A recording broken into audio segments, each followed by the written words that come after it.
Hello YouTube, welcome back to my channel. I have Jen here. Hello! Why are you here? Because...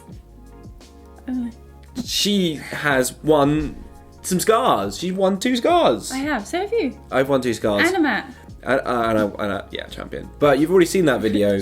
Champion. You've already seen that video, and today we're going to be showing you Jen's deck profile. We'll go through Jen's really cool Steel Ruby list, which is all based on Jim Hawkins doing his thing, Moana's doing their thing, just chaos. Oh, and also Flynn Rider Gustav combos. So we're going to show you that list. It's based on all the cards doing their thing. But before we start the video, there's a few things. One of the biggest announcements that I can ever tell you guys for me and my own personal achievements is I'm going to be at AxionNow event with Jen. LorcanaFest, woo! LorcanaFest. We are going to be doing some content for those guys over there, those awesome people. So we're really excited. I'm going to be doing a bounty, so you're going to be rewarded if you beat me, which will not happen that often. Wait. Oh yeah, she does beat me quite often. And so if you see me and you end up playing against me and you beat me, you'll get rewarded for that, get some prizes. And then we're also going to be doing some filming for Guess the Card. I haven't decided if you win the card, because I might end up having an empty binder at the end of it, or it might be some awesome prizes that AxionNow can give to us. So we're going to be there, so come say hi. I'm super duper friendly, maybe a bit too friendly and talk too much, but Jen's going to be there too. But yeah, we're so excited. So excited. I'm so excited. And then one other thing is we're doing a giveaway in this video. We are! We're going to give this scar away, so if you want to... I won this a few days ago. Yeah, we're going to give this one away. We're going to give her one away. So yeah, stay tuned for the giveaway details later. And what's unique about the last competition you went to, I wasn't there. Yeah, that's true. And what did you do? Top 8. Happy days. I got 5th. Got 5th. Right, let's go through all your awesome cards. Okay. And show everyone what you're playing. I have 8 1-drops in this deck.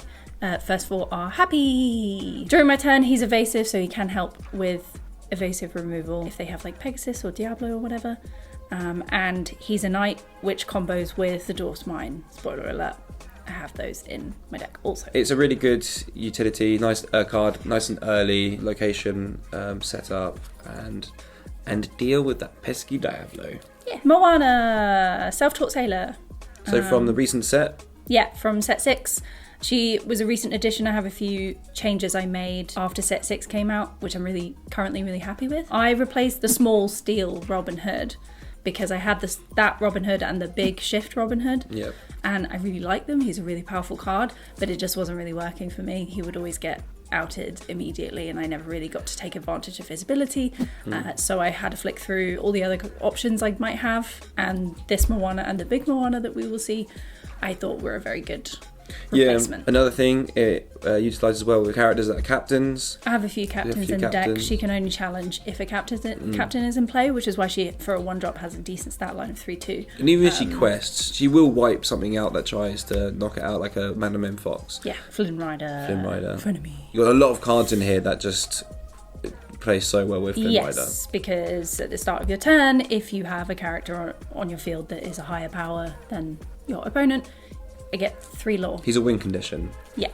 I mean, like the early game, you can get so much lore. Yeah. At the weekend, I managed to get 2. I was playing against someone with a speedy lore deck, so they had lots of low attack characters. Yeah. They just couldn't deal with it. I got 2 Flynns out, and I just couldn't do anything. That's so good. Previously mentioned, we got Mr. Smee, Bumbling Mate. He's just perfect in this cover. He's just great. He's just a solid steel card. Really. If I play him turn 2 and then next turn I want to quest him, if I get like a John Silver out, who will see that's a captain, so then I can quest with him and he doesn't take any damage, which is always nice. Another of our 7 Dwarfs Knights, we have Doc. Again, just like a really good card to play in a steel deck. I don't have much card draw in this deck, and so he's it, basically. Awkward stats for people to wipe as well. Awkward stats to get rid of. He's also the knight, so again, good combo with the mine to deal 2 damage. The best play is like if you have 2 docks in hand, you play one and you don't do his ability, then you play the second one and you do the ability and you just get 2 free cards. Do. But you play 3 because of the uninkable situation. You just don't want to see docks, especially early game. You don't want to see them. No, I always mulligan him if he's in my first hand because I'm like, I'm not going to utilise him right at the start. Yeah. Another new addition is Calhoun. If you're seeing a steel deck, they're probably going to have Calhoun in because again, she's a set 6 and she's just so good. She's so good. Did she get you a lot of lore? A couple of times I managed it, but also because people are aware of her. Yeah. If they have removal like a Strength of a Raging Fire or Zeus or the one that puts Let It Go, puts them in the Inkwell, then they were using it. As mentioned a couple times, we have the mines, just like a solid 2-drop location. Inkable as well, so like I have played 4 in here before, I think, but because I made switches, I thought 3 was a good amount. Even if you don't have either of the knights out, you still can move a character there and deal 1 damage to any opposing character apart from a ward, of course. Yeah, if you get big one on the field and you have mine and then you have like a dock that you previously played to draw cards, that dock will be doing 2 damage and it's all free, which is great. Yeah, exactly. I did that at the weekend actually. Oh, sweet. Yeah. Another staple. In steel, Pete, because... Is 4 too many? I have felt like 4 is too many because it depends on who you're against. Obviously really, really useful if you're playing like a, like a Steel Song kind of deck because they play a lot of actions and songs. So really useful against that kind of deck, but then... The stat line shows up as well. It can remove problems. Yeah, stat line is decent. And like with Finn as well. Yeah, so like I did definitely utilise him last week because I was playing against someone who had a lot of songs. I noticed in the first game. I knew in the next game to keep him. Yeah. And he really came in handy. Oh, shiny. Yeah. Shiny John Silvers. Great movie. He is a captain. So again, he helps Smee. He helps the little Moana. He's great in that regard. Also great because I have focus on certain locations.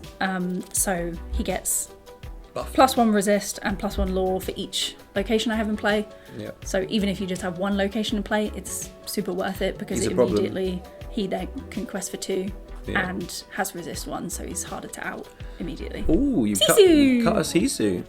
Did I have 4 before? Yeah. Oh, okay. I had 4 before apparently. I can't remember. Did it work? Was it okay at 3? It did. Yes. Because if you get her early game, of course, they're more likely to have lots of cards in their hand. She gets +1 power for each card in your opponent's hand. So then she's obviously good as like to try and remove stuff, but she's also good to pair with Flynn at that point and quest for 2. So she's a very good card. Then we have our main pair for Flynn Rider is Gustav. Just a big old 6'6" big boy who sits, he enters exerted and he stays exerted unless one of your characters banishes an opposing character and then you can ready him. So if you manage to do that, you then have a big 6'6" that you can try and, pop one of theirs with. Or if you were doing that quite a lot against me. Although I do have a tendency to forget because it doesn't happen all that often. The primary effect is to just chill. Yeah, primary effect is just to be a big boy. Sleeping Snorlax on the path. Exactly. Yeah. he's my Snorlax. Get your flute out. This is one of my all-time favourite Lorcana cards. Play this. He's super goof. I love him. I love him so much. He's so good. And as you can tell, James was a little bit naughty and got me some enchanted versions because I love him so much. I got him for me and then you're borrowing him. Yeah, well, you got one of them for me, which I've had for months. He's so cool. I love him so much. He's just so great. Pop him down. He's got rush. You send him straight into someone, even if they have, 4 power or more. And he gets banished, it's worth it because you immediately get the 2 lore from him because he just has to challenge. He doesn't have to banish the character in order to get it. Then we have our other location, our main location, RLS Legacy. Again, James. Nice gift from James. That's how I sway her to actually play with me. No, I would play Here's some shiny cardboard. You're like, I would play anyway. I'm a chicken now. No, that was supposed to be a crow. Is it crows? No, magpies.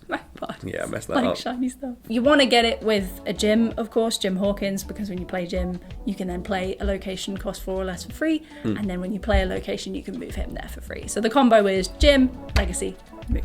Wombo combo, and which- makes it evasive. Yeah, and makes him evasive. Any character that's here is evasive, and also once you have a character there, it then costs 2 less, so it only costs 1 to then move any other character there. Yeah, it's so solid. And gets you 2 lore, 8 defense. It's just like great. But even if you don't have the Jim in hand, like even just getting a legacy out there regardless is, you know, it can be really hard for some certain other decks to remove. He just knocked all of my cards on the floor. It's because they're new sleeves, so they're slippy.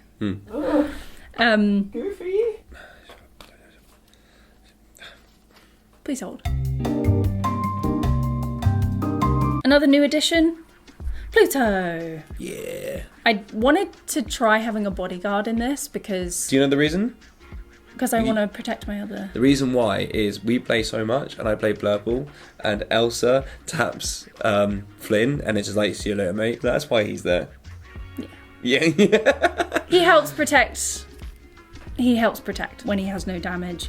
He gets +4 power, so he's a 5/5 unless he has damage, which is And another just reason why helpful in Flynn's general. broken. Yeah, helpful in general, but then if you still have a Flynn on board, of course, it's going to help with that. And yeah, he's such a good dog. Good boy. Prince Eric. Oh, just a great card. Only play 2 because he's uninkable and obviously a slightly higher cost. When he comes out, he's great. It's a lot of pressure. It quests for a lot, and it removes cards. They want to get rid of him because he quests for 2, but I also have the option to just send him into one of their characters. Fully send so it. that he gets banished. Spanish. So that he gets banished, and then I can banish one of their characters. Jim Hawkins! Previously mentioned. One of the main things in this deck, as I say, Jim, shut up. He is your late game win. Yeah, he's one of my win conditions for sure. Play him, play Legacy for free, move him there for free. Or play a mine for free and Yeah. do damage to something to then finish off with something else. Similar to what I said about the Legacy, he can still be worth playing even if you don't have a Legacy to play. Obviously he quests for 2 regardless. And then if you do, next turn draw a location, you play that, he can immediately move there for 3. 2 Mauis, as you might have noticed, I don't really have a huge amount of removal in this deck. I don't play any actions or songs. So he helps like if that, they've basically. he helps if they've got a big boy over there that I need to get rid of. And locations are very popular at the moment. Like Castle, Exactly. Library, McDonald. And then last card. Last card! The Big Shift, Moana. Like I said, I used to have the Robins in here, the Robin Hood. I replaced the Robin Hood with these, the little Moana and the big Moana, because when you play her, she can move any number of characters to the same location for free, and you gain a lore per character that was moved. She's a captain, so again, helps with the SME and Massive stats. Like she's not really a quester because her moving thing is the quest action. Not many people are used to this card, so a lot of the time when you see 1-drop Robin Hood, you're like, right, I need to remove that before turn 3, and so this kind of sticks on the board quite well because then this drops down and they're like, oh, you play that card, and that's probably why you didn't have much luck with Robin Hood, because it builds a lot of pressure. Players remove it, and then you're like, dude, I don't know if I want to play this card anymore. Yeah, I currently am finding this works way better for me. I have managed to utilize her ability because it's when played, they can't stop it. Whereas, obviously, with Robin Hood, they can stop it by getting rid of him immediately, which is what kept happening to me. So, I have utilized her ability much more than I was able to with Robin Hood. I try to wait and play her when I do have a location in play, obviously, because I want to use that ability. But even if I don't have a location in play, I have a couple times just played her without, and she's just a 6/5, and if I shift her, of course, she can go straight into something of theirs if needed. Did you gain lots of lore from its effect? Like, what's the most you've gained? Or how many characters have you moved? I think the most is 3 Okay, 3 characters. so far. Yeah, that's the profile. Hopefully, during these next couple of weeks, we see some reveals for the next set for some Steel Ruby cards. And we also have exciting stuff coming up. Sneaky. I'm so excited for Lorcana Set 7. If you want to be part of the giveaway, just drop down what deck you have been playing this set championships that have just gone.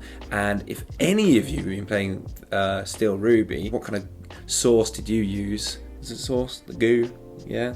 Get in the comments, make sure you like and subscribe, and we will be sending out this scar within a week, okay? And anyone can get it. Enter the giveaway by liking this video, subscribing to the channel, and commenting below about what deck you're playing at the moment. Here is the deadline to There is enter. a deadline. And also, come to Axion now and see us and play some Lorcana with us, because it's going to be a big event. And I've already got people that I know going, hey, you guys going to LorcanaFest? And we're like, yeah, Yeah. of course we are. Hope you liked the video, and I will see you soon. Bye.